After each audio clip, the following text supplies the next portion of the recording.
Bandoule Productions, Bang Pro. Depuis quelques années maintenant se pose à nous un problème très inquiétant. Vraiment, il m'inquiète tant. Ce qui m'inquiète le plus, c'est qu'apparemment ce n'est que moi que ces problèmes inquiètent.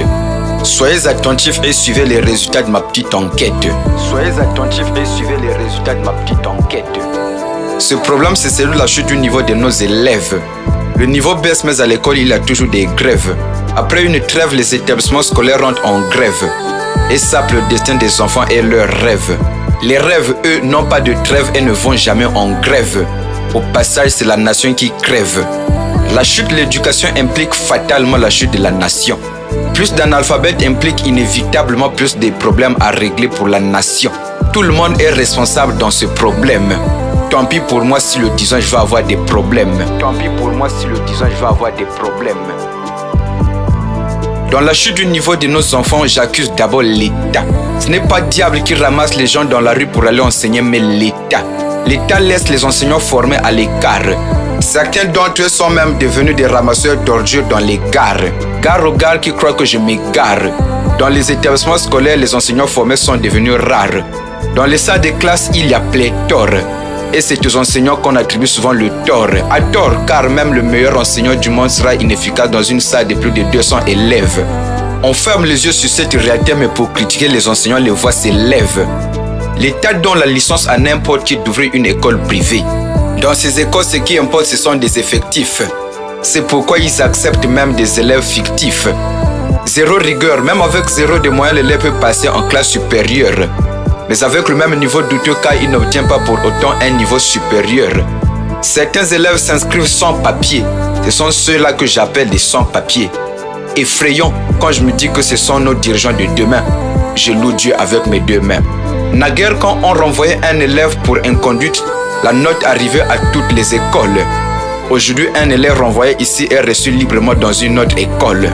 C'est l'époque du n'importe quoi où n'importe qui peut s'autoriser de faire n'importe quoi, n'importe comment et à n'importe quel moment.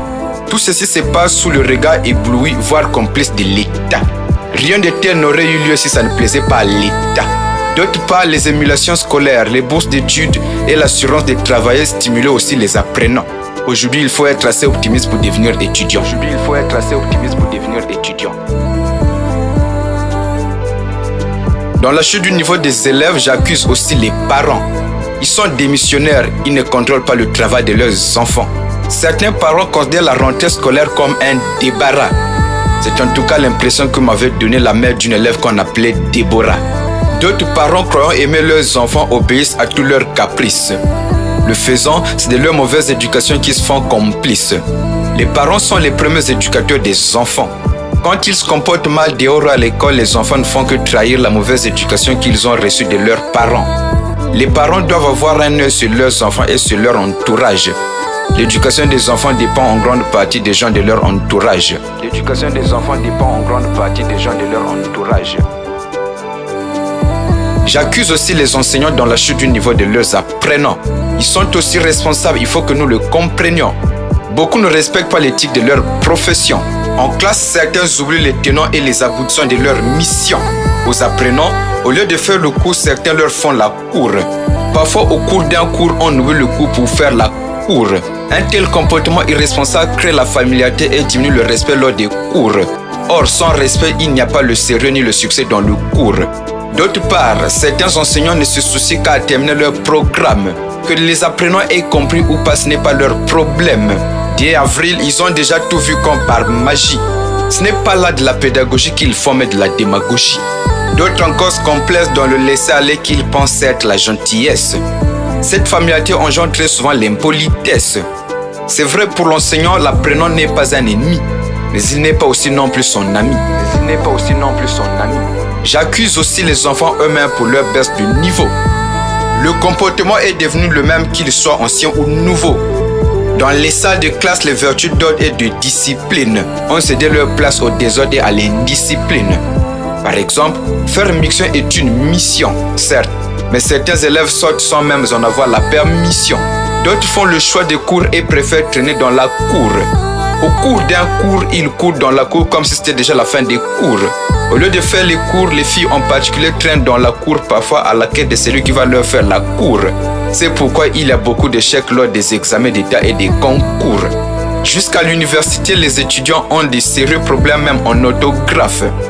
Vraiment, le problème est grave. Vraiment, le problème est grave. Ce problème, c'est celui de la chute du niveau de nos élèves.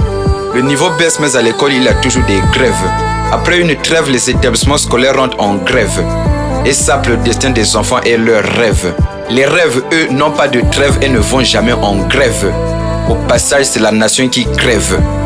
La chute de l'éducation implique fatalement la chute de la nation.